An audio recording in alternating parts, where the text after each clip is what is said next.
Hi, and welcome to NetworkTables. It's great to hear that you're organizing an event with workshops.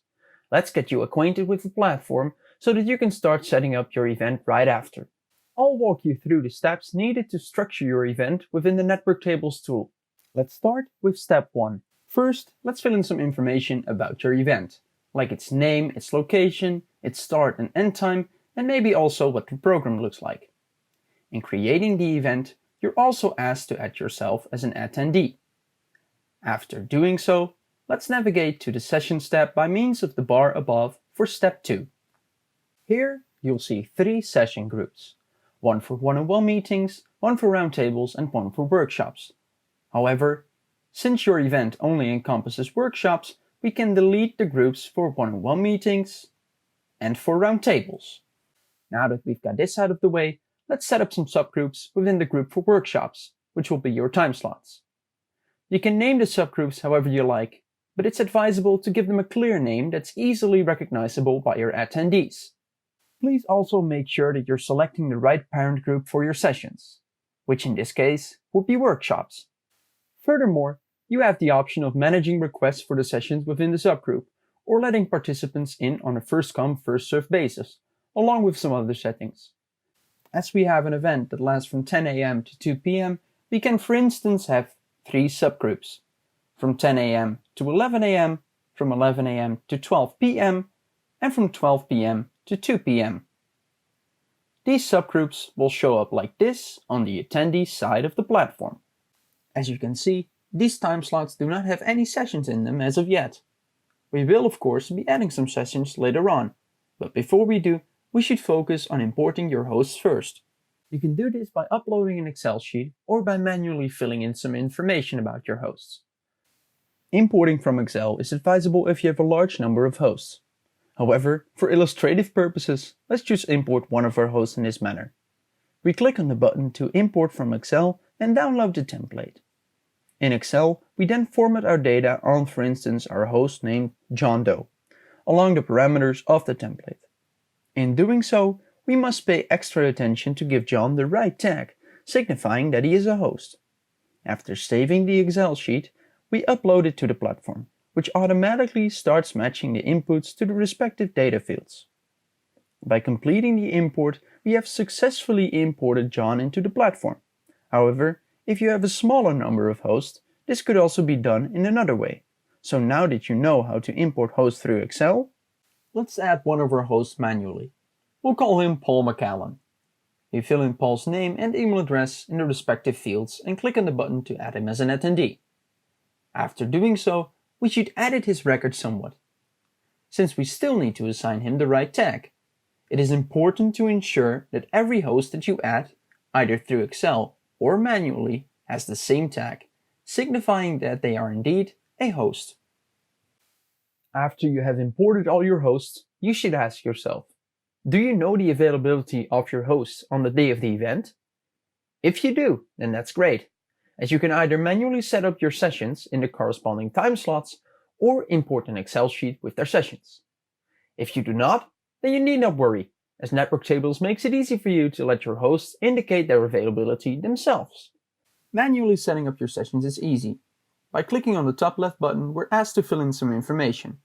Let's call our workshop what it is, an amazing one. Let's have our trusty friend Paul McAllen on as a host. And let's set a start time of 10 a.m. and a duration of 1 hour. Now we can set the amount of seats that will be available at the session. For instance, at 60. With this done, we can come up with a description and we can set the location. While we'll have our conference hall, the Amsterdam Rai, as a location for now, you could also put something like room 1 or main stage here, for example. Having set up the basics, we should lastly be careful in selecting the right time slot for the session, namely the one that corresponds with the start time and the duration. In this case, of course, that would be the time slot from 10 a.m. to 11 a.m. After taking care of this, the session that Paul will be hosting will show up like this on the attendee side of the platform. Importing your sessions from an Excel sheet is advisable if you have a larger number of sessions. For this, it is suggested you download the sessions template from the portal and format your Excel sheet along its parameters.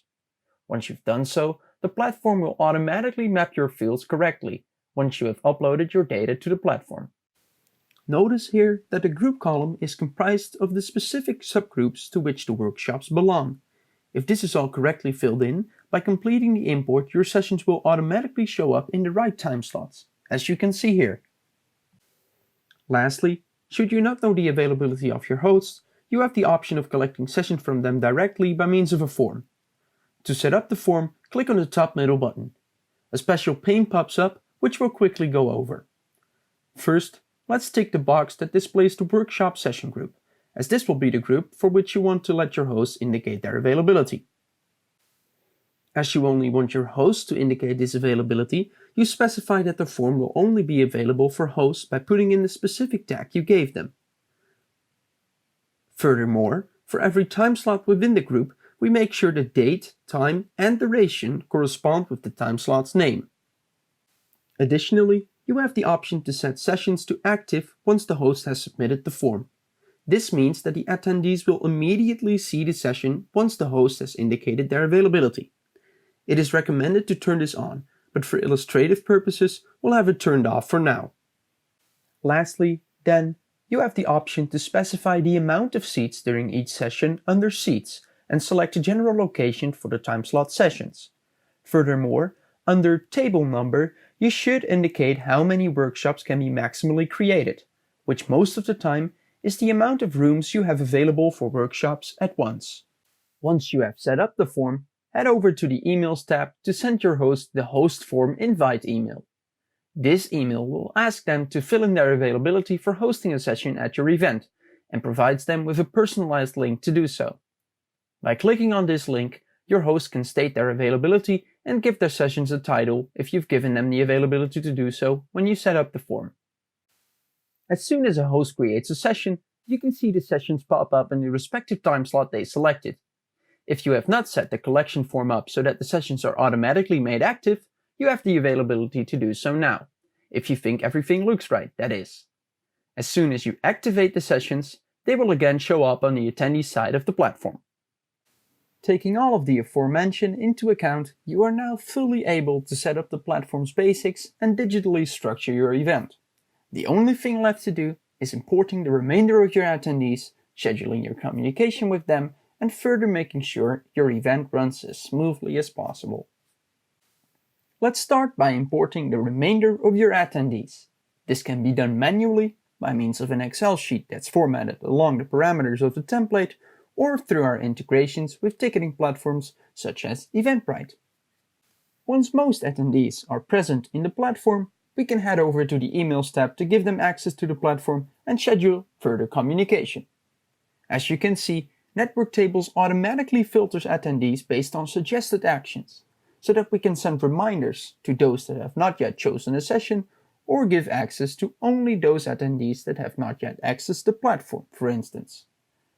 The latter we do by sending the welcome email to the Need Welcome email group. Simple as that. The welcome email that we've just sent out contains a magic link, which when clicked automatically directs your attendees to their personal event page. From here, they can sign up for sessions and build up their event schedule. Let's choose to attend Workshop 1 in the first time slot. Now that I've selected this workshop, I can no longer sign up for Workshop 2, as that would lead to a conflict in agenda. NetworkTables automatically keeps track of this for me.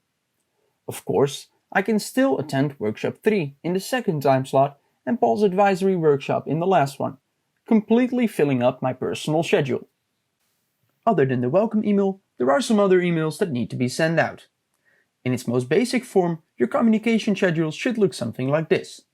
First, there is of course the option of sending out the form to let your host indicate their availability, which is done by sending the host form invite email to the host group.